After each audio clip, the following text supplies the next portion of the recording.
Realmente no nos podemos referir a las ideas educacionales y pedagógicas de Martí si no recordamos, aunque sea muy brevemente, a los iniciadores de este pensamiento en Cuba, que fueron el padre Félix Varela, su mejor discípulo José de la Luz y Caballero, que a su vez fue maestro del maestro de Martí, Mendívil. Estos hombres, como sabemos, modernizaron la enseñanza de la filosofía en Cuba y los métodos pedagógicos, librándolos de toda la rémora de la escolástica decadente, de la educación rutinaria basada en las repeticiones, en la memoria, en fórmulas vacías y retóricas, y basando la enseñanza en la observación directa de la naturaleza y en el estímulo de la originalidad de los propios alumnos. El padre Varela dice que el maestro es un compañero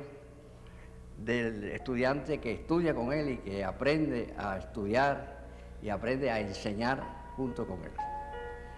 Enseñar a pensar, eso es lo que dijo el padre Varela, que era fundamentalmente la educación. Esa idea va a pasar a José de la Luz, que tiene ese aforismo tan afortunado y tan repetido que instruir puede cualquiera, educar solo el que sea un evangelio vivo, porque además está la idea del ejemplo. El maestro tiene que ser un evangelio vivo en el sentido de encarnar aquellas virtudes que él está tratando de formar, aquellos valores que él está tratando de formar en el educando.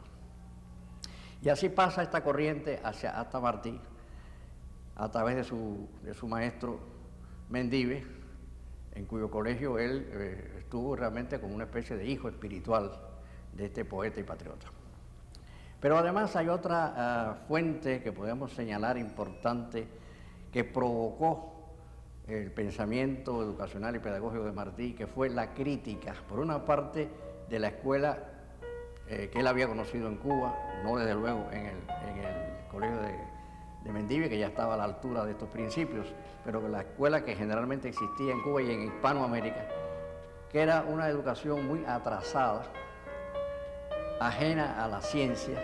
divorciada de los problemas concretos de los países hispanoamericanos, excesivamente literaria y muy retórica, por una parte. Y por otra, la crítica que hizo también a la escuela norteamericana, que aunque no tenía estos defectos, pero sin embargo tenía la excesiva preocupación por el éxito, por el lucro, ¿no?, por un concepto excesivamente pragmático de la vida, buscando siempre el beneficio material. Es decir, por una parte una escuela excesivamente literaria y podríamos llamar entre comillas idealista y divorciada de la tierra, y por otra parte una escuela excesivamente materialista en el sentido vulgar de la palabra. Por eso él propuso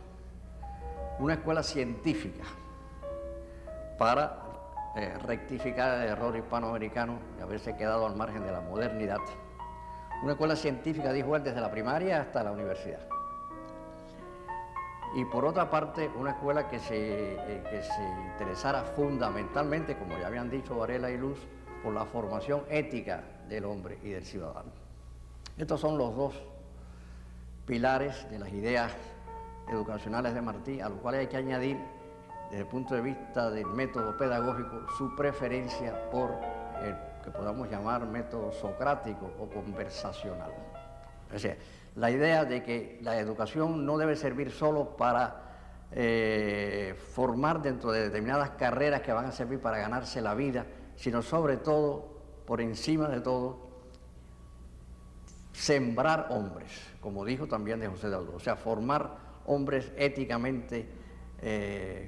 completos en sus valores y además relacionados directamente con los problemas de su tierra. Esto fue lo que Martí propuso, y propuso también, como sabemos,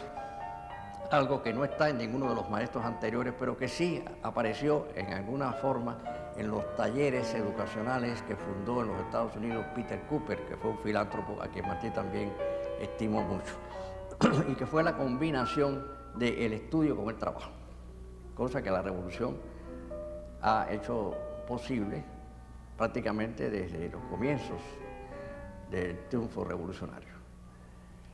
Esta idea es muy fecunda, está también en Carlos Marx, pero no creemos que Martí la hubiese derivado de esta lectura, sino más bien de su propia experiencia como maestro que fue en Guatemala, aunque él desde luego se dedicó más porque fueron los cargos que le ofrecieron a la enseñanza de la alta cultura en la universidad y en la Escuela Normal de Guatemala, oratoria, literatura, filosofía, después también en Caracas. Pero lo importante es que él estaba atento a la educación, al sistema educacional nacional de estos países, y se dio cuenta de que una de las grandes fallas que tenía era precisamente ese divorcio de los problemas agrícolas, los problemas de la tierra. Eso le parecía, él lo dice, un atentado monstruoso que cometía la educación en nuestros países. Estos son los elementos fundamentales de su concepción educacional y pedagógica, que en definitiva convergen en un punto: la formación ética del hombre y del ciudadano.